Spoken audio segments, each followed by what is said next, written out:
Hello, everyone. Today, we're diving into some of his most powerful parables to uncover what they mean for us. First, let's look at the parable of the mustard seed. Jesus said the kingdom of heaven is like a mustard seed, which is one of the smallest seeds you can plant. But when it grows, it becomes the largest of garden plants, a tree so big that birds can come and perch in its branches. This teaches us that what starts small in our lives, a small act of faith, a quiet prayer, a single step of obedience, can grow into something with a massive life-changing impact. Never underestimate the power of small beginnings.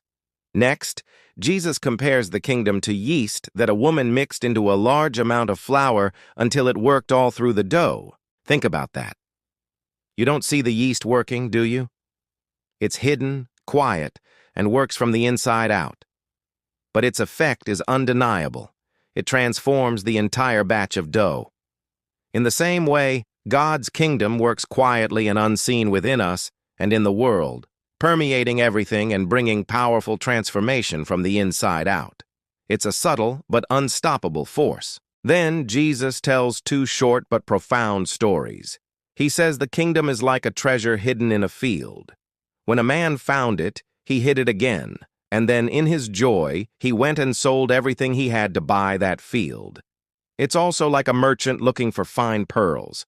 When he found one of great value, he went away and sold everything he had and bought it. What's the message here? The kingdom of God is of supreme value. It's worth more than anything else we could ever possess. Discovering it should fill us with so much joy that we'd be willing to give up everything else to hold on to it. It reorients our entire lives around what truly matters.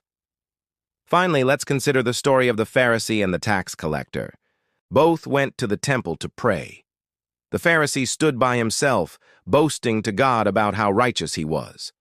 But the tax collector stood at a distance, wouldn't even look up to heaven, and simply prayed, "God, have mercy on me, a sinner."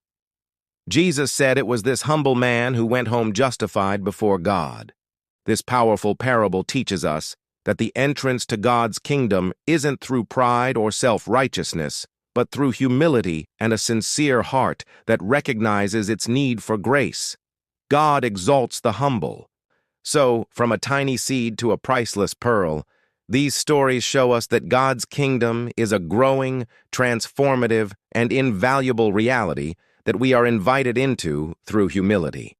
Thank you so much for watching. If this message resonated with you, please hit that like button, subscribe for more content, and share it with someone who might need to hear it. See you next time.